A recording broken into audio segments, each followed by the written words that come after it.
Damos la bienvenida a todos los hermanos que hicieron presente en este día, la familia del hermano Hermes Vieri, que siempre nos acompaña cada segundo domingo de mes, y también la familia, el hermano Mario y su esposa, que no me acuerdo el nombre, hermana, disculpen. Marlene. Y el hermano Hermes, pues lo acompaña también su esposa Yesenia y su hija Melanie, si no me equivoco. Y todos los que estamos aquí, pues bienvenidos a regocijarnos en el Señor. Vamos a poner esta reunión en las manos del Señor para que sea el Señor que nos guíe en esta preciosa tarde que Él nos ha regalado. Dios y Padre que habitas en gloria, le damos gracias por este privilegio, Señor, de entrar a su presencia en el nombre de Jesús. Queremos, Señor, gozarnos a través de las alabanzas y también, Señor, ser edificados por tu santa y poderosa palabra y así crecer, Señor, en el conocimiento de la verdad y estar cada día más cerca de ti, Señor. A ti te damos toda la honra y gloria y ponemos esta reunión, esta segunda parte, Señor, en tus manos, y que tu nombre sea exaltado y glorificado en esta tarde, en el nombre de Jesús. Amén.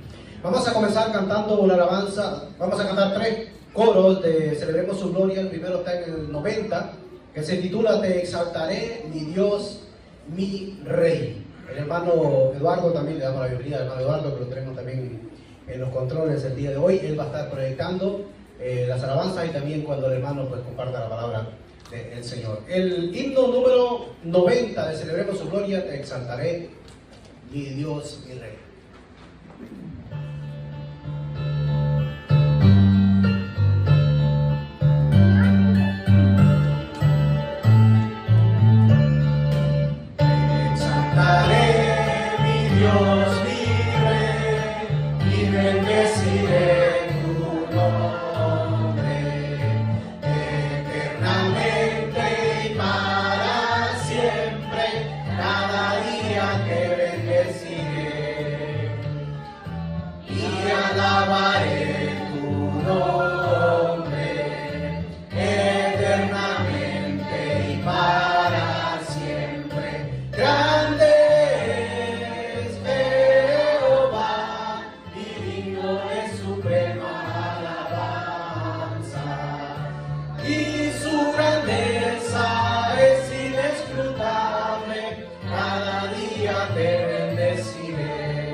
Dice la alabanza.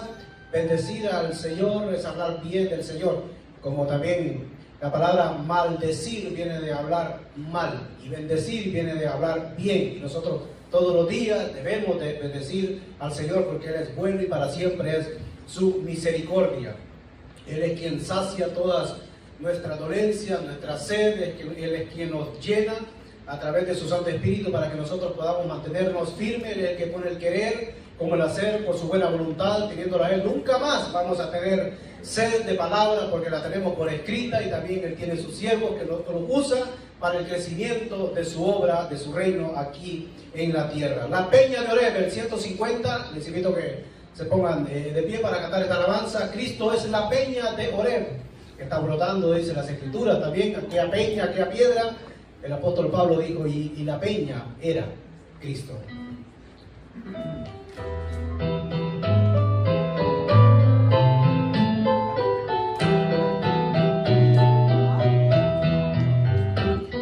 La peña de Oreb que está brotando, agua de vida saludable para ti. Cristo es la peña de Oreb que está brotando, agua de vida saludable para ti. Ven a buscar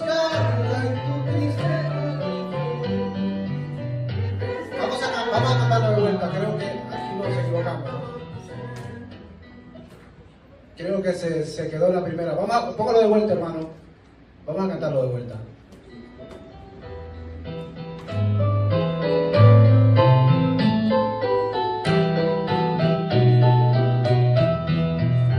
Cristo es la peña, lloré que está brotando, agua de vida saludable para ti. Cristo es la peña, lloré que está brotando, agua de vida saludable para ti. Venga a tomarla, que es más dulce que la miel, refresca el alma, refresca todo tu ser. Cristo es la peña, lloré que está brotando, agua de vida saludable para ti. Cristo es el lirio del valle de las flores, Él es la rosa blanca y pura de Sarón. Cristo es la vida y amor de los amores, Él es la eterna fuente de la salvación. Ven a buscarla en tu triste condición, refresca el alma, refresca todo tu ser.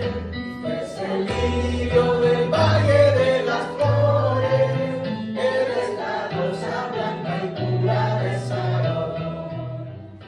Amén. Gloria sea a nuestro Señor. Se pueden sentar. Vamos a cantar un último más que se titula Maravillosa Gracia.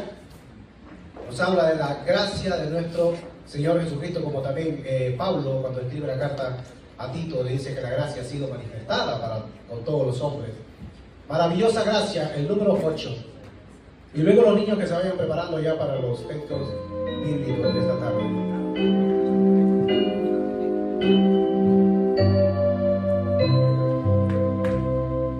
Maravillosa gracia, vino Jesús a dar, más alta que los cielos, más honra que la mar, más grande que mis urnas, clavadas en la cruz, es la maravillosa gracia de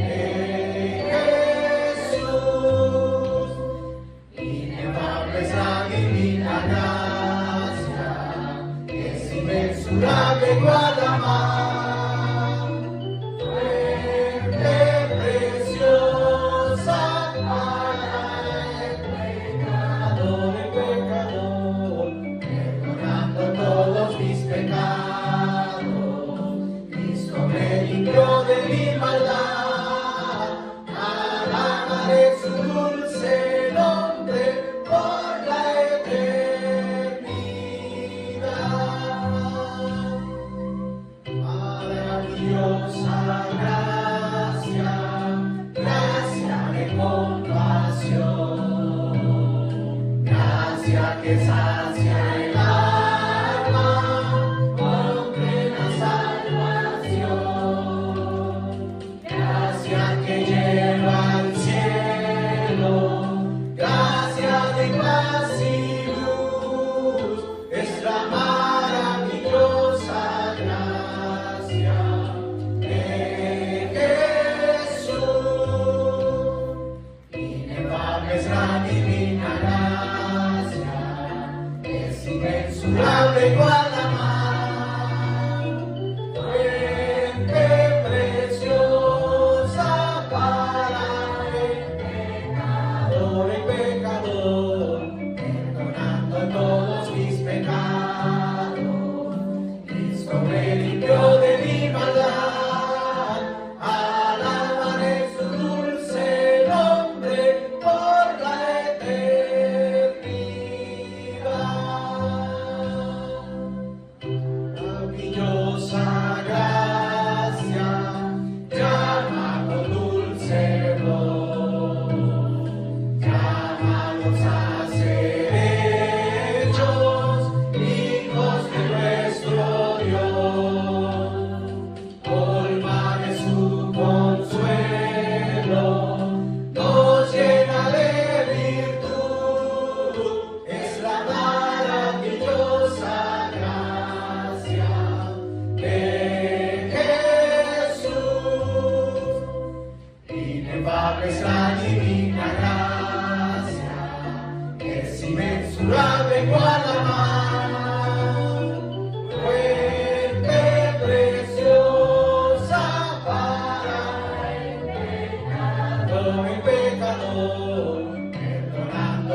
Amén. La gracia es el favor inmerecido, es decir, ninguno de nosotros se merecía la salvación, pero es por gracia que Dios le ha placido poder perdonarlo, querer perdonarlos, porque Dios sin nosotros pues sigue siendo Dios, pero nosotros sin Dios, sin Cristo, pues no somos absolutamente nada. Por eso digo, separado de mí, nada podéis hacer. Bueno, los niños, tenemos ya un grupito, tenemos a José Manuel, Christopher, tenemos a Alicia, Alía, Sofía, Sarai, a Hannah, un buen grupito. José Manuel, también tenemos a Obed.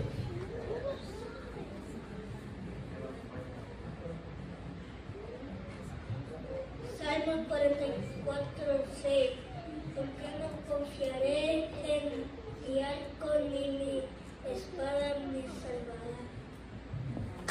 Amén.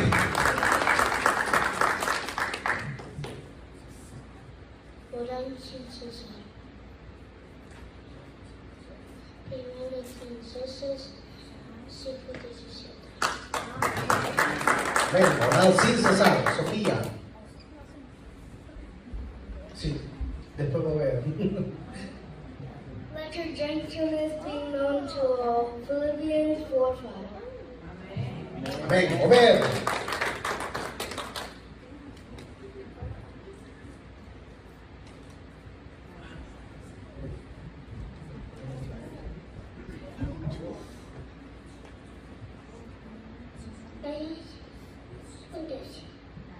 Amén.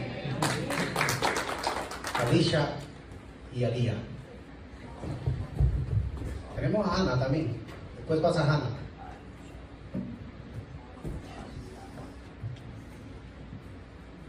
First Timothy 4:12. Let no one despise your youth, but be an example to the believers in word, in conduct, in love, in spirit, in faith, and purity. 1 Timothy 4:12. Voy a decir esa Primera Timoteo 4:12. Ninguno tenga un poco de tu juventud, sino sé ejemplo de los creyentes en palabra, conducta, amor, espíritu, fe y pureza. Primera de Timoteo 4:2. Es importante, ¿verdad? Timoteo era un joven, pero le dice: ninguno tenga en poco tu juventud, sino sé ejemplo en palabra, conducta, amor, espíritu, fe. Sí, después tenemos a Sarai.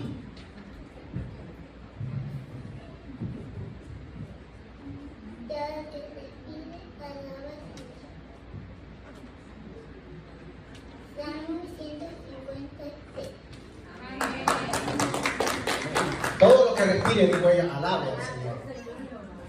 Salmo 150.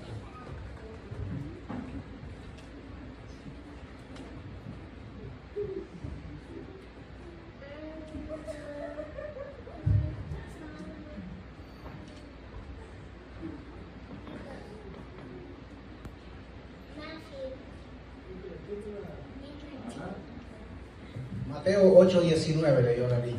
Mateo 8:19. No sé si tenemos a alguien más, algún adulto, que es muy importante. Es una de las formas que nosotros podemos memorizar la Biblia, es aprendiendo textos bíblicos y también cantando también, porque hay muchas alabanzas que son textos cantados.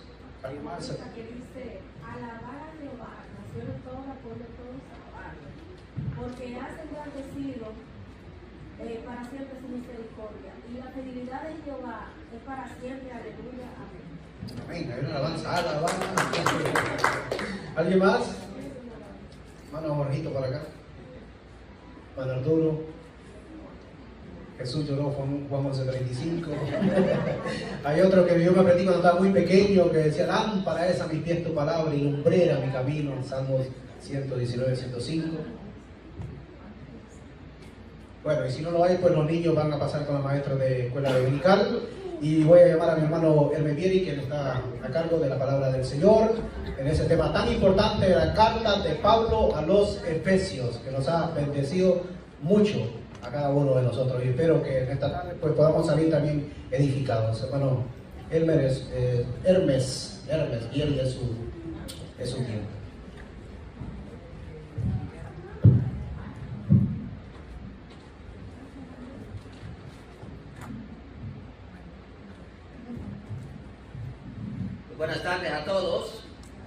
tardes. Buenas tardes.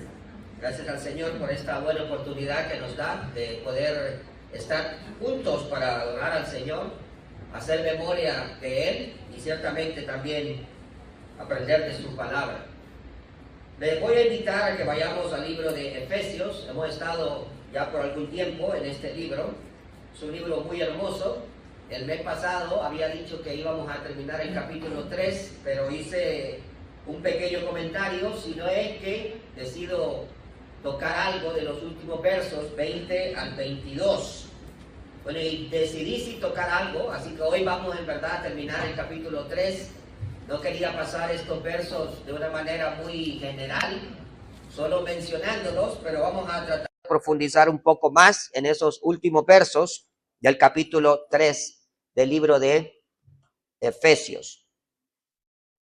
Los versos dicen, comenzando en el versículo 20, capítulo 2, estoy confundido con el capítulo 2, comenzando en el versículo 20. Edificados sobre el fundamento de los apóstoles y profetas, siendo principal piedra del ángulo Jesucristo mismo, en quien todo el edificio, bien coordinado, va creciendo para ser un templo santo en el Señor, en quien vosotros también sois juntamente edificados para morada de Dios en el Espíritu. Entonces, Padre nuestro, gracias le damos por esta hermosa tarde. Gracias por las alabanzas que usted ha recibido de nuestro corazón y de nuestra boca. Gracias, Señor, por los versículos recitados de los niños. Gracias por cada uno de ellos. Sabemos que de la boca de los niños usted ha perfeccionado la alabanza. Rogamos que usted les bendiga ricamente y pueda hacer de ellos grandes siervos y siervas suyas. Señor, ahora que vamos a leer y a meditar en su palabra, pedimos que sea su Santo Espíritu el que nos dirija y nos ayude para poder comprenderla, atesorarla y ponerla por práctica. En Cristo Jesús se lo suplicamos y se lo imploramos. Amén. Bien, esta es una hermosa porción al final del capítulo 2. El tema que vamos a estar tratando es edificados sobre Cristo. Edificados sobre Cristo. Y si ustedes leyeron conmigo esos últimos 3 versículos del capítulo 2, se van a dar cuenta que son versículos muy, muy ricos. Hemos ya reflexionado en el capítulo 2. Miramos primeramente lo que éramos sin Cristo.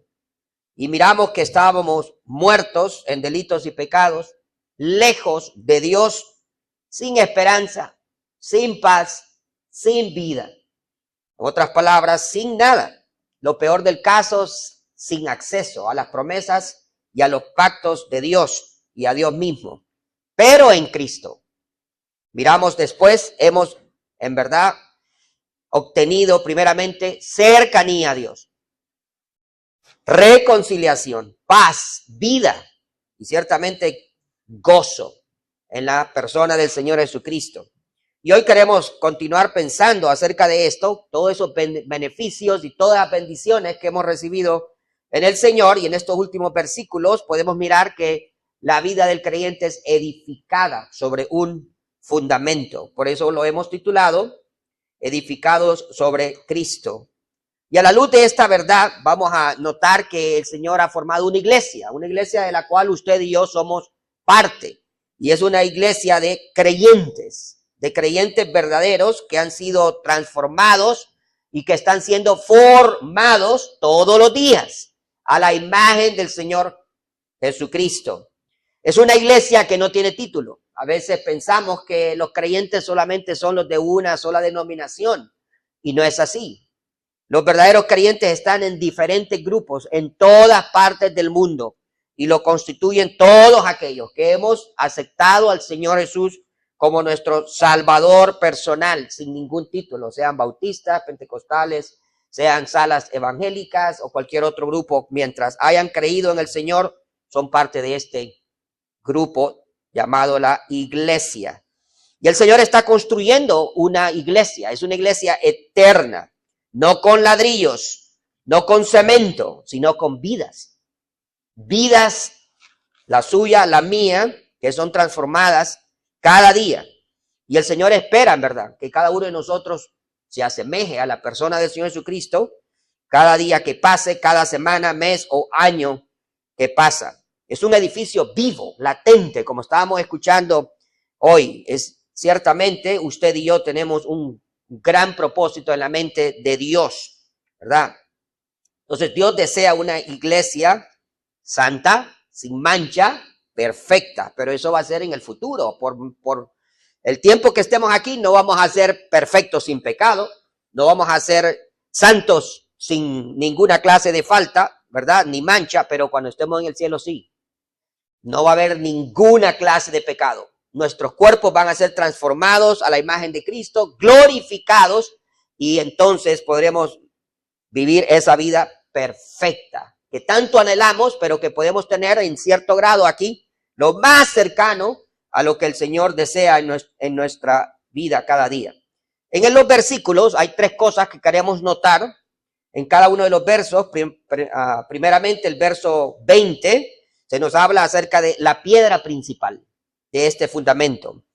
En el verso 21 se nos habla acerca del progreso de este edificio, cómo va creciendo. Y luego, finalmente, en el verso 22, el propósito de este edificio. Tres cosas importantes acerca de este edificio que es la iglesia. Verso 20 dice, edificados sobre el fundamento de los apóstoles y profetas, siendo la principal piedra del ángulo Jesucristo mismo. Entonces aquí habla de un fundamento y se le da un nombre. Y el nombre que recibe es de los apóstoles y profetas. Interesante, ¿verdad? Que se le dé el nombre de el fundamento de los apóstoles y profetas. Ahora, cuando está hablando aquí y dice que es el fundamento de los apóstoles y profetas, no está diciendo que los apóstoles y profetas son el fundamento, de ninguna forma. Solamente lleva el nombre. Este fundamento es nombrado el fundamento de los apóstoles y profetas por algunas razones. Vamos a mencionar algunas de estas. Por ejemplo, cuando usted mira acerca de la vida de los profetas, usted va a conocer que hay profetas del Antiguo Testamento y hay profetas del Nuevo Testamento. Profetas del Antiguo Testamento, algunos de ellos, como Isaías o como Samuel, aunque no escribió un libro, o tal vez sí, ¿verdad? No sabemos. Elías y también Moisés, todos ellos son profetas del Antiguo Testamento. Pero hay profetas del Nuevo Testamento. Juan era un profeta. Y podemos mirar de que cada uno de estos hombres de Dios recibieron una revelación de la palabra de Dios. Y cada uno de ellos tuvo una vida cercana con el Señor. Y fueron usados, tanto en el pueblo de Israel, como también en el pueblo después entre los gentiles, en este caso Pablo, que sería uno de los apóstoles. Pero aquí podemos mirar cómo los profetas, ya sea del Antiguo Testamento, hablaron de Jesucristo. Por eso el Señor, cuando resucitó y se encontró con dos de sus discípulos y no lo reconocieron, entonces viendo que no lo reconocían, dice, comenzó a decirles todo lo que decían los profetas acerca de él, comenzando desde Moisés, o sea, comenzando desde Génesis hasta Malaquías, y no entendían hasta que Dios les abrió el entendimiento y pudieron ver que era el Señor Jesucristo, pero les relató todo. Bueno, y es que los profetas hablaron de Cristo, pero lo hicieron de una manera indirecta. El pueblo de Israel nunca esperaba a Cristo, esperaban al Mesías, que no se imaginaron que era Jesucristo, lastimosamente. Y hasta el día de hoy, la mayoría de los judíos no siguen pensando ni considerando que Jesús es ese Mesías. Y entonces podemos mirar que Moisés anunció la venida del Mesías como Salvador. Y usted dice, ¿dónde dijo eso Moisés? Bueno, si usted lee Génesis 3:15, que fue escrito por Moisés, todos los primeros 5 libros del Pentateuco, dice, y pondré enemistad entre ti y la mujer y entre tu simiente y la simiente suya. Esta te herirá en la cabeza y tú le herirás en el calcañal. Entonces podemos mirar ahí cómo Dios habla a la serpiente, le dice, va a haber enemistad entre tu simiente y la simiente de la mujer, y ciertamente la simiente de la mujer te va a dar un golpe mortal en la cabeza. pero tú le herirás solamente en el calcañar. ¿Hablando de quién? De Satanás y del hijo de María, la simiente de María. Y ciertamente el Señor Jesucristo hizo eso en la cruz del Calvario. Le dio un golpe mortal a el diablo. Y Satanás, a pesar de que le clavaron sus manos, a pesar de que le golpearon con cañas y le dieron de bofetadas y cuantas otras cosas más, para el Señor simplemente fue una herida en el calcañal. ¿Qué le parece? Que no es una herida mortal, pero se cumplió. Tiene también a profeta Isaías, que declaró que nacería de una virgen, Isaías 7:14, o Miqueas, que predijo que nacería en Belén 750 años antes de que naciera el Señor Jesucristo, Miqueas 5:2. Podríamos añadir otras cosas también. Isaías no solamente habló acerca del Señor, pero también dijo que le iban a poner por nombre Emmanuel. Ahí en Isaías 7:14 describió con detalle en Isaías 53 que iba a sufrir, que iba a ser despreciado, rechazado, que iba a ser como una oveja o un cordero llevado al matadero y cuantas otras cosas más. David también en el Salmo 22 describió la crucifixión cuando aún ni siquiera existía la crucifixión. No existía ese estilo de muerte en aquel tiempo. Por lo tanto, aún así, este escritor puede decir claramente cómo iba a morir el Señor Jesucristo en una cruz. Bueno, eso es algo extraordinario para saber de que la Biblia es la Biblia y la palabra del Señor. Y por lo tanto, se cumplió. Imagínense, predecir algo que ni siquiera existía en aquel tiempo. Podemos mirar entonces que ese Mesías se le adjudicaban muchas cosas. Los profetas hablaron acerca de el reino que iba a tener. Y los judíos se concentraron en eso. Se concentraron en el reino del Mesías. Él va a venir, va a librarnos de cualquier opresión, ya sea de los babilonios o ya sea de los persas, o cuando estaba bajo el dominio de los romanos, ellos pensaron que Cristo iba a librarlos del imperio de los romanos, porque ellos habían visto y se habían enfocado solamente en el reino, solamente en la libertad que ellos tenían que tener, como también lo predijeron los profetas. Cuando usted lee en diferentes partes de la Biblia, Isaías 9:6 al verso 7, anunció Isaías acerca de un reinado de paz. Y ciertamente el Mesías, cuando venga por segunda vez a Israel, y va a traer paz, y va a ser una paz para todo el mundo, un reino milenial, imagínense. Pero no solamente eso, si usted lee también, va a darse cuenta que este es un reino que dura para siempre, predicho también por los profetas. Daniel habló de un reino eterno, Daniel capítulo 7, versos 13 al 14. Entonces ellos estaban enfocados en el reino, pero no era que no decía nada acerca de la resurrección, no era que no decía nada acerca del sufrimiento. Todo eso estaba escrito, pero no lo pudieron ver. Estaban cegados y no entendemos por qué, pero así pasó. Pero luego podemos mirar de que los profetas también hablaron en el Nuevo Testamento. Por eso usted encuentra Hebreos 1, versos 1 y 2, donde dice: Dios, habiendo hablado muchas veces y de muchas maneras en otro tiempo a los padres por los profetas, Entonces los profetas hablaron de Cristo, de toda su obra. Hablaron de su venida, hablaron de su vida, hablaron de su muerte, hablaron de su resurrección y hablaron de su reino eterno. Y nos preguntamos, ¿cómo no pudieron ver todo eso en el Antiguo Testamento? Si Isaías lo describió bien, después de que padeciera, dice, verá el fruto de su aflicción. ¿Cómo puede alguien que muere mirar el fruto de su aflicción si no resucita? O sea, todo estaba ahí, pero no lo pudieron entender ni comprender, como hoy Dios nos da entendimiento a cada uno de nosotros, pero estaba todo completo. Y en el Nuevo Testamento ahora tenemos los apóstoles. Todo aquello era sombra de lo que iba a venir a ser el verdadero Mesías, el Cristo, el Salvador del mundo. Y cuando llega Cristo y nace de esa virgen que predijo Isaías, y nace en Belén, como predijeron otros profetas y crece en Nazaret, como también había sido dicho, y entonces, y muere en una cruz, como Isaías había dicho, y resucita al tercer día, como Isaías también dijo al final del capítulo 53.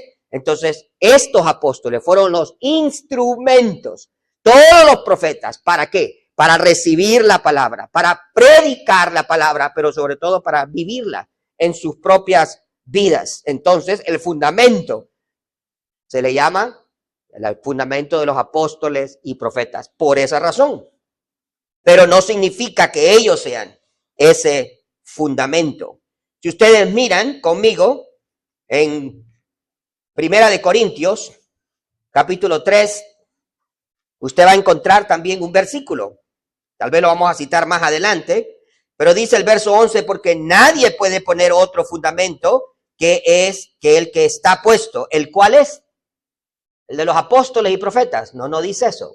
Dice el cual es Jesucristo. Entonces, ¿cuál es entonces el verdadero fundamento? El fundamento es Jesucristo. Pero ¿en qué sentido lo fue puesto por los apóstoles y profetas? Porque recibieron la palabra, porque predicaron la palabra y porque vivieron la palabra. Y cada uno de ellos fue un instrumento útil en la mano de Dios para llevar a cabo lo que Dios quería hacer con el hombre en este mundo. Entonces podemos mirar, entonces se llama fundamento de los apóstoles y profetas porque ellos fueron usados con poder, recibieron la revelación divina, escribieron las escrituras, predicaron las escrituras y las vivieron, y muchos de ellos dieron su propia vida por el Señor. Pero luego el versículo no solamente dice que se llama este fundamento, el fundamento de los apóstoles y profetas sobre el cual estamos siendo edificados. Ahora, yo quiero que note usted que dice que estamos siendo edificados, porque hay dos, por así decirlo, ¿verdad? Formas en que podemos ver esa edificación. Uno, el versículo nos dice que estamos siendo edificados sobre el fundamento. Dios está haciéndolo. Pero también en 1 Corintios 3:11, usted puede edificar. No lo vamos a mirar eso, pero si usted sigue leyendo después, 1 Corintios 3:11, 12, 13, 14, 15 todavía, dice, y si alguno edificare sobre este fundamento, el cual es Jesucristo, oro, plata, piedras preciosas, o madera, heno y hojarasca, la obra del tal será manifiesta. O sea, Dios nos está edificando, Dios nos está formando, Dios nos está transformando a la imagen de Cristo, pero usted también tiene una parte activa en esa edificación. Y esa edificación es que usted haga la voluntad de Dios, que usted sirva al Señor, viva para el Señor y sea un testimonio claro al mundo de quién es Jesucristo a través de su conducta. Y ahí es cuando usted edifica ya sea con oro, plata o piedras preciosas, o sea, cuando usted hace todo por amor, todo para servir al Señor, todo para que Él sea exaltado y glorificado. Esos son los materiales que pasan las pruebas de fuego. Pero si usted edifica, dice, con madera, heno y hojarasca, es diferente. Cuando hacemos las cosas para nuestra propia gloria, cuando hacemos las cosas como una carga, lo hago porque si no los ancianos van a decir esto y aquello, o lo hago para que me miren. Entonces no estoy haciéndolo por amor, no lo estoy haciendo porque en verdad quiero glorificar el nombre del Señor Jesucristo, sino más bien para glorificarme a mí mismo. Entonces el material que estoy usando es heno, hojas y hojarasca, y cuando venga el fuego, ¡fum!, se consume como nada. No pasan la prueba, ¿verdad? Aunque el creyente será salvo. Pero el punto aquí es que Dios nos está edificando, Dios nos está formando en esta construcción de su iglesia. Y la piedra angular, dice ahí el versículo, es Jesucristo. Jesucristo, siendo la piedra principal del ángulo, Jesucristo mismo. Jesucristo mismo. Ahora, ¿qué es una piedra angular? Tal vez ustedes se han preguntado, tal vez algunos de ustedes son constructores o ingenieros y saben qué es una piedra angular. Pues yo no soy porque no sabía, porque no soy ni constructor ni ingeniero. Pero una piedra angular es la piedra, como se le dice ahí, principal, que determina toda la construcción. Sin esa piedra no se puede construir. Esa piedra une dos esquinas del edificio y luego hace que la edificación vaya en dirección correcta hacia arriba. De tal manera que el edificio crece perfectamente. Pero si esa piedra está colocada mal, va a haber mucho problema, va a haber grandes dificultades. Y esa piedra en la vida del creyente, en la iglesia, es Jesucristo. Por eso el salmista dijo, la piedra que desecharon los edificadores ha venido a ser cabeza del ángulo. El apóstol Pedro añade diciendo, he aquí pongo en Sión la principal piedra del ángulo, escogida, preciosa. Y el que creyere en él no será avergonzado. Entonces Pedro nos dice, es una persona, es él. ¿Y quién es él? Jesucristo. Jesucristo es la piedra angular. En ambas escrituras se refiere al Señor, al Mesías, al Salvador del mundo, el que fue rechazado por los judíos. Eso fue lo que dijo David en el Salmo, ¿verdad? 118, verso 22, la piedra que desecharon. Pero el Señor Jesucristo se convirtió en la piedra angular, o sea, el único que puede dar inicio a una nueva vida en Él. Y entonces por eso podemos mirar que cada uno de nosotros ahora estamos siendo edificados en esa piedra. Entonces es obvio que el fundamento que nosotros miramos aquí es un fundamento que tiene como piedra angular o piedra principal Jesucristo. Ahora, ¿qué características tiene una piedra angular? Bueno, lo había dicho anteriormente. Primero, esa piedra angular une dos muros en una esquina del edificio. Y una vez que es puesta, si es colocada perfectamente, entonces produce la unidad de toda la construcción. Y aquí todos los edificios tienen esa piedra angular.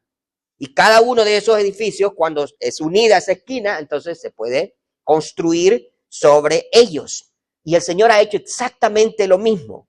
El Señor es lo que nos une a todos nosotros. Comenzando desde que se predicó el evangelio a judíos y a gentiles. Dos naciones totalmente diferentes que tenían enemistad entre ellas. Pero el Señor Jesucristo vino y juntó a esas dos naciones. E hizo de ellas una sola en la iglesia. ¿Verdad? Podríamos aplicarlo a eso. Entonces Cristo une. Además de eso, Cristo unió todo el trabajo de los apóstoles con todo el trabajo de los profetas. Imagínense, para mostrar que ese Dios es el único Dios verdadero, tanto del pueblo de Israel como de su pueblo, la iglesia. Y que todo está bien concertado y unido en Cristo. Todos los del Antiguo Testamento miraban por fe al Mesías que iba a venir para ser salvos. Todos nosotros que hemos creído, miramos para atrás o para el pasado o hacia el pasado y hemos creído por fe lo que ya Cristo ha hecho por nosotros en la cruz del Calvario. No lo que iba a hacer, lo que ya hizo. Entonces podemos mirar qué maravilloso es que cada uno de nosotros hemos sido unidos en la persona del Señor Jesucristo.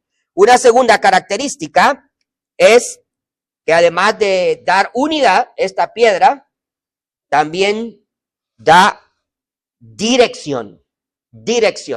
Cuando la piedra se coloca correctamente, entonces si se hace de esa manera, todo el edificio va a tener una buena dirección cuando sea edificado, no se va a torcer, ni se va a caer. Pero si se coloca mal, entonces el edificio se tuerce y se cae. Triste, ¿verdad? Invertir miles de dólares en un edificio que luego se va a caer, como la Torre de Pisa en Italia. Y cuando empezó a hundirse, ¿verdad? Tal vez no fue el problema de la piedra angular, sino más bien el terreno, si uno lee la historia, pero lo arreglaron. Y lo arreglaron para simplemente dejarlo como una atracción turística, ¿verdad? Pero el punto es de que la piedra angular, cuando se coloca mal, se tuerce el edificio, da una mala dirección. Y así pasa. Cuando el creyente no fundamenta su vida en la persona de Jesús, cuando fundamenta su vida en el yo, en su carne, en filosofías huecas, humanas, cuando sigue simplemente lo que hace la sociedad, entonces el creyente va a edificar su vida de una manera torcida. Y entonces va a tener consecuencias. Y puede ser que entonces aún, ¿verdad?, su vida sea destruida. Como dice en Mateo capítulo 7, 24 y 25, cualquiera pues que me oye estas palabras y las hace, le compararé a un hombre prudente que edificó su casa sobre la roca, ¿verdad? Ese es aquel que edifica su vida sobre Cristo. Pero ¿qué dice luego en el versículo 18? Y yo también te digo, en los versículos anteriores era, que dice también, si la pone sobre un fundamento de arena, entonces cuando vienen vientos, cuando vienen tormentas, entonces se hunde y se cae, porque no está sobre la roca. Entonces tenemos que estar fundados sobre el fundamento de los apóstoles y profetas, que es Cristo. Pero luego el versículo 21 nos habla acerca de este edificio. ¿Cómo progresa? El progreso del edificio. Verso 21 dice, en quien todo el edificio, bien coordinado, va creciendo para ser un templo santo en el Señor. Y aquí hay muchas cosas que decir. Primeramente, cuando nosotros leemos ahí en el versículo, dice, en quien todo el edificio. La Biblia usa una imagen, y la imagen aquí es edificio. ¿Para qué? Para ayudarnos a entender lo que es la iglesia en un plano espiritual. La iglesia no es una organización, es un organismo que crece, y ese organismo va creciendo cada día. Y aquí se asemeja a un templo físico que va a crecer constantemente cada día. Entonces podemos mirar cuán importante es. 1 Corintios 3:9 dice, porque nosotros somos colaboradores de Dios y vosotros sois labranza de Dios, edificio de Dios. Edificio de Dios. Esto significa que Dios está formando, edificando nuestras vidas cada día, desarrollándolas para ser a la imagen de Jesús, no a la imagen de un hombre. Hay buenos hombres en el mundo, buenas mujeres, hombres y mujeres piadosos que podríamos mencionar, pero no queremos ser como ellos, queremos ser como Cristo. Queremos ser como Él. Sin Cristo, el edificio se derrumba. Con Cristo, el edificio crece y se mantiene, entonces, firme. Pero, ¿cómo va siendo edificado? Bueno, 1 Pedro 2:5 dice, vosotros también como piedras vivas, sed edificados como casa espiritual y sacerdocio santo, para ofrecer sacrificios espirituales aceptables a Dios por medio de Jesucristo. Entonces va progresando, ¿verdad?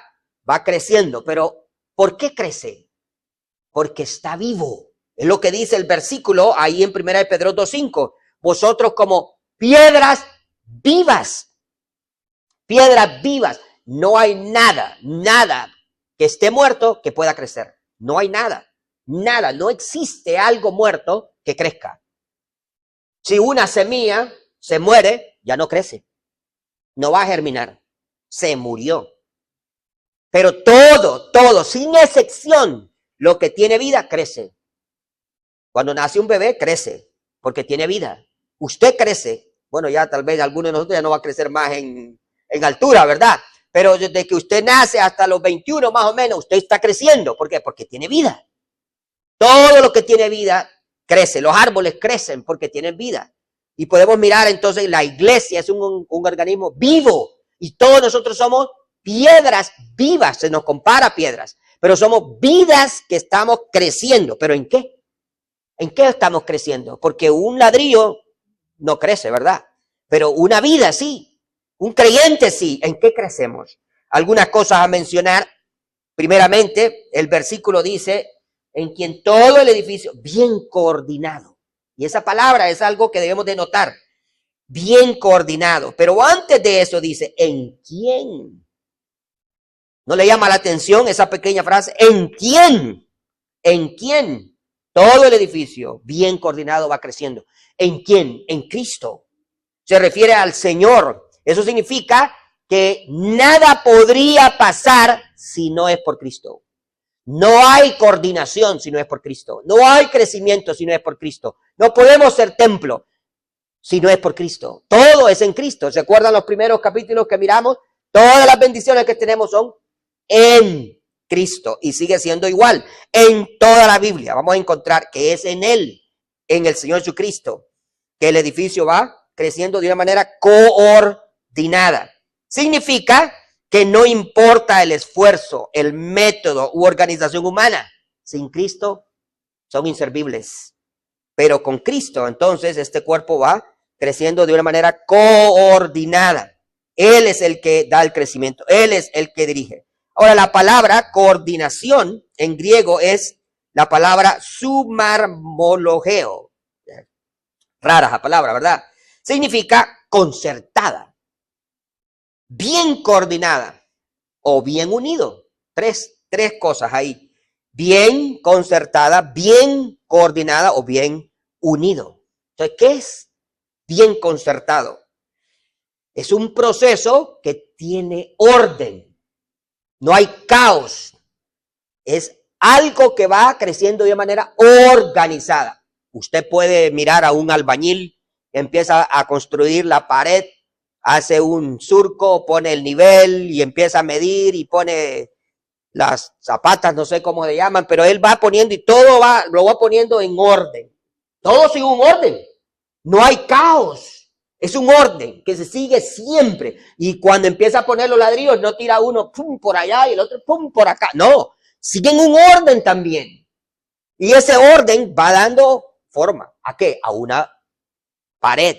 Y luego, cuando siguen construyendo, viene a dar forma a un cuarto, y luego a una cocina, luego a una habitación, y luego al techo, y luego toda una casa. Todo el edificio. Bien coordinado. O sea que es un progreso en orden, no caos. Porque Dios es un Dios de orden, ¿verdad? Así como cuando se construye, todo se coloca en orden. Una manera más fácil de entender tal vez es una orquesta. Por eso la palabra cuando se traduce significa también concertado, ¿verdad? Orquesta.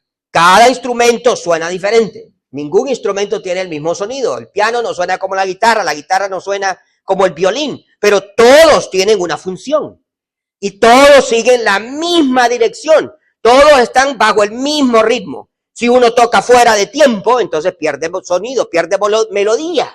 Y eso es lo que sucede, ¿verdad? Pero si todos siguen el mismo director y cuando está dirigiendo, ¿verdad? Y ellos hacen los movimientos que yo no entiendo nada, pero yo sé que es un idioma para todos los músicos y ellos van y cuando esas manos de ese director se mueven, cada uno sabe la nota exacta que tocar. Todos tocan notas diferentes. Ninguno está tocando de la misma nota, pero todos están haciendo sonidos, aunque diferentes, se unen ¡fum!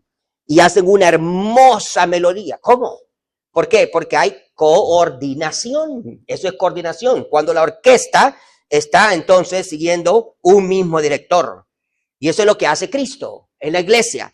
Todos nosotros tenemos diferentes características, diferentes ministerios, diferentes talentos, diferentes dones, pero juntos, dirigidos por el mismo director, por el Espíritu Santo. Entonces vamos a dar y producir un solo sonido para la gloria del Señor Jesucristo. Ahora imagínense un equipo de fútbol donde hay algunos rebeldes y esos rebeldes vienen y en vez de tener una buena comunicación con sus amigos para ganar en el equipo, ¿verdad? No, ellos quieren jugar solos y luego producen la pérdida de su equipo. ¿Por qué? Porque se volvieron egoístas. Y lo mismo pasa cuando en una iglesia empezamos a ser egoístas, cuando no queremos hacer como las cosas como el Señor manda y empezamos a ser llaneros solitarios.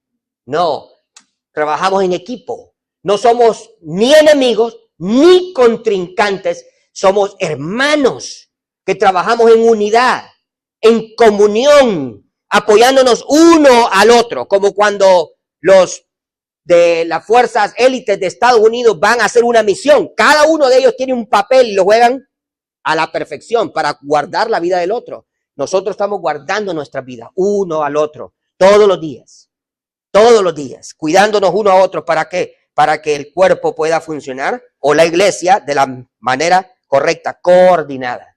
Pero dice, va creciendo coordinadamente, o sea, en orden. Ahora, ¿qué significa crecer? Porque después de coordinada dice, va creciendo. Hay un mandamiento en la Biblia para crecer. Dice 2 de Pedro 3:18, antes bien, creced creced en la gracia y el conocimiento de nuestro Señor y Salvador Jesucristo. ¿Estamos creciendo nosotros espiritualmente? ¿Hemos crecido el año pasado? ¿Estamos creciendo este año? ¿Nos parecemos más al Señor? Ahora, la palabra en el original es ausano. Se puede traducir como aumentar o puede traducirse como crecimiento, como estamos aquí leyendo en este versículo. Esto indica progreso, pero no es un progreso que pasa una vez por año. No, es continuo, sin parar. Sigue siempre, constantemente. Y es algo que Dios está produciendo, Dios está desarrollando cada día, aunque sea poco a poco, en la vida de cada creyente, para que el creyente no sea igual, sino que sea mejor que el día anterior. Usted y yo debemos de ser como Jesucristo cada día y parecernos más y más y más, pensar como Él, hablar como Él, andar como Él. No retroceder, pero puede pasar. El Señor quiere que nosotros seamos como su Hijo, que crezcamos en fe, en carácter, en obediencia. Y por causa del tiempo, solo voy a mencionar algunas cosas en las que podemos crecer. Crecer en carácter. Carácter que sea semejante al del Señor Jesucristo. Más adelante, en el capítulo 4 de Efesios, dice el verso 15, sino que siguiendo la verdad en amor, crezcamos en todo aquel que es la cabeza, esto es Cristo, que crezcamos que a la semejanza de Cristo, que nuestro carácter sea como el del Señor. Pedro también añade, segunda de Pedro capítulo 1, versos 5 al 7 dice, vosotros también poniendo toda diligencia, por esto mismo añadid. Eso es crecer. A vuestra fe virtud, a la virtud conocimiento, al conocimiento dominio propio, al dominio propio paciencia, a la paciencia piedad, a la piedad afecto fraternal y al afecto fraternal amor. Entonces un creyente debe de crecer. ¿Debe de crecer en qué? En el carácter de Cristo, en santidad, en bondad, en paciencia, en misericordia y en cada una de estas cosas. Pero puede crecer también en cantidad. No solamente el carácter, pero también en cantidad. ¿Y a qué me refiero en cantidad? El número de miembros. ¿Es bíblico? Claro que sí. Hechos capítulo 2, verso 47. El Señor añadía cada día a la iglesia los que habían de ser salvos. Crecimiento numérico, crecimiento de carácter, pero crecimiento numérico también. Ustedes y yo somos responsables de buscar almas, de hablarle a nuestra familia, hablarle a amigos, a compañeros y decirles que Cristo salva y de mostrárselos a través de nuestra vida. Y entonces las personas van a venir a Cristo y el Señor va a hacer lo que dice el versículo, añadir a cada iglesia a las personas que han sido ordenadas para ser salvas, ¿verdad? Entonces crecer en cantidad. Y este crecimiento es un crecimiento también que debe ser de calidad. ¿Por qué? Porque Efesios 2:21 dice, en quien todo el edificio bien coordinado va creciendo para hacer ¿qué? Un templo santo. Santo, no es cualquier templo. Es un templo santo. Recuerde todo lo que usted sabe del Antiguo Testamento, cómo Moisés fue ordenado que hiciera el tabernáculo. Era un lugar precioso, pero tenía 3 grupos o 3 partes. El atrio, el lugar santo y el lugar santísimo. Y ahí no entraba cualquiera. Y cada uno de los que entraba tenía que estar santificado, porque iba a encontrarse con Dios. Ahora ese lugar, ese templo, ¿verdad? Era un lugar exclusivo, santo, para aquellos que eran santificados. Lo mismo Salomón cuando hace el templo después de la muerte de David, su padre, y hace una casa mucho más hermosa. Ya no era rústica como la que estaba en el desierto. Ahora es una casa con paredes hermosas, bañadas con oro, y todos los utensilios hermosísimos, y todo era un lujo entero. Y entonces el que entraba también tenía que tener el mismo requisito de santo. Santo. Ahora imagínense lo que dice el verso. Dice para hacer un templo santo. Usted y yo somos el templo de Dios. No somos cualquier cosa. Somos la casa de Dios, la habitación de Dios. Imagínense. Ahora, si yo le voy a visitar a usted a su casa, ¿cómo está su casa? ¿Toda sucia? ¿Toda desordenada? Imagínense ahora si Dios viene a mí, a su casa, a su habitación, que es mi templo. ¿Cómo lo encuentra? Con un corazón lleno de rencor, una mente llena de lujuria, actitudes de venganza, pleitos, iras, contiendas. ¿Cómo encuentra esa casa? ¿O es una casa que está limpia, llena de amor, llena de paciencia, llena de las bendiciones de Dios? ¿Por qué? Porque cada uno de nosotros somos templo santo. O sea que el crecimiento no solamente es en carácter, no solamente es un crecimiento en cantidad de personas, pero también en calidad. Debemos de vivir una vida santa. Y por último, el verso 22 termina diciéndonos acerca del propósito. Ya vimos la primera parte, la piedra principal, verso 21 o 20, y el verso 21 nos hablaba acerca del progreso, pero ahora por último el propósito. Dice, en quien vosotros sois juntamente edificados para. Cuando usted encuentra una preposición, y especialmente cuando es para, va a decir el propósito. Para morada de Dios en el Espíritu. Ahora imagínense qué gran privilegio, que Dios viene desde el cielo para venir y hacer morada, no del planeta. ¿Qué dice el salmista? Bueno, ¿qué dice primeramente Juan, capítulo 14, verso 23? Dice, el que me ama, mi palabra guardará, y mi Padre le amará y vendremos a él. Ahora note lo que dice después de eso. Y haremos morada con él. Haremos morada con él. Pero Pablo añade en 2 Corintios 6, 16 y dice, porque vosotros sois el templo del Dios viviente. Porque el primer versículo puede interpretarse simplemente que more con nosotros, como cuando usted hospeda a alguien en su casa. Pero es diferente que diga que Dios mora en el corazón de nosotros. Y es que así es. Dios está con nosotros y en nosotros. Es algo maravilloso. Como aquel templo hecho de manos que hizo Salomón, y él dice, ¿cómo puede Dios habitar ahí? Que Dios no puede ser contenido ni por los cielos de los cielos de los cielos. Y va a morar en una casa hecha por un hombre. Pues moró ahí. Imagínense cuánto más morar en un hombre o en una mujer, que no somos perfectos, que somos débiles y frágiles y imperfectos.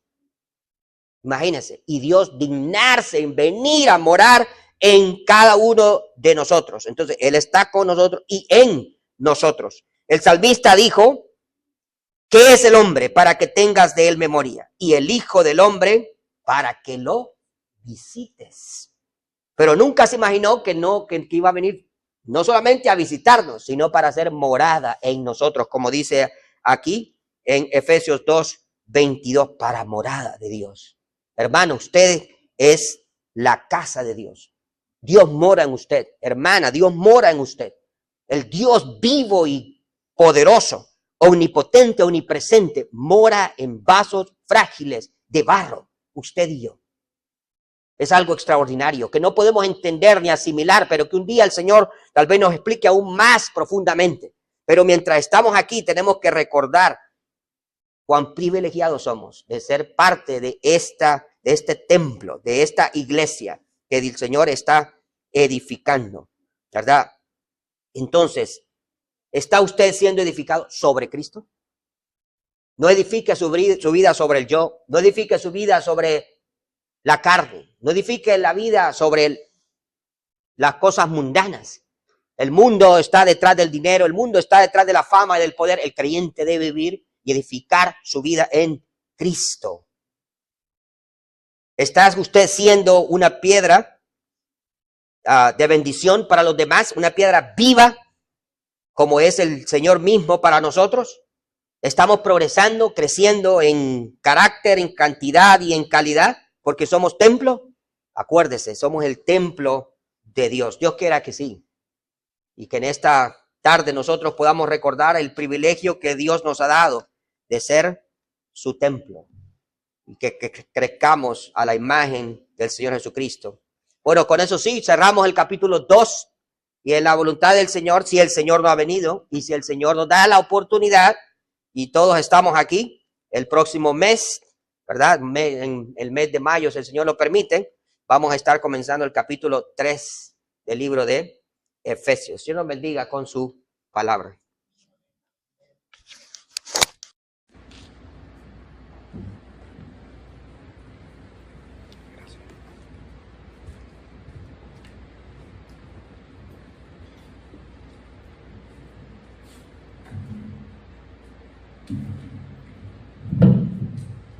Bueno, qué privilegio, ¿verdad? Que el Señor more en nosotros y esté con nosotros. Es un privilegio que solamente los cristianos podemos gozar de ello, que el Señor ha decidido que nosotros seamos el templo y morada del Espíritu Santo. Vamos a cantar una alabanza más, les invito a que se pongan de pie, el 65 de Celebremos su Gloria, que dice qué maravilla es, se titula esta alabanza. El hermano lo va a proyectar en la pantalla.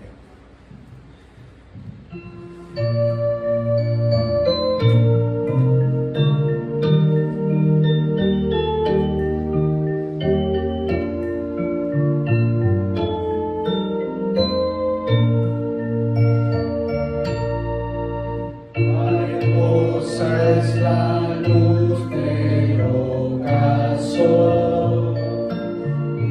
y precioso es el amanecer, pero más glorioso es el gran amor que el Señor derramó en mi ser. ¡Qué maravilla es que el Señor me ama a mí! ¡Qué maravilla es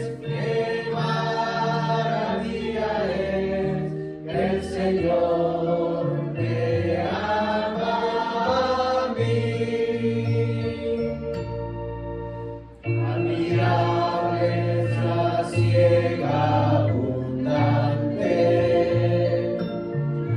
las estrellas, la luna y el sol, pero más glorioso es el gran amor que me da nueva vida y perdón. ¡Qué maravilla es que el Señor me ama a mí! ¡Qué maravilla es que el Señor me ama a mí! Amén. Qué maravilla es que el Señor nos ama a cada uno de nosotros. Él conoce nuestras debilidades, conoce nuestras luchas que tenemos todos los días, pero con ser así, el Señor siempre nos sigue amando. Y hay un texto que citó el hermano que es muy importante, que él dice, el que me ama, o sea, si yo amo al Señor, mi palabra guardará. Y es cuando mi Padre le amará. Dice, mi palabra guardará y mi Padre le amará. Y vendremos a Él y haremos morada. Con el tremendo texto. ¿Se puede sentar, hermano?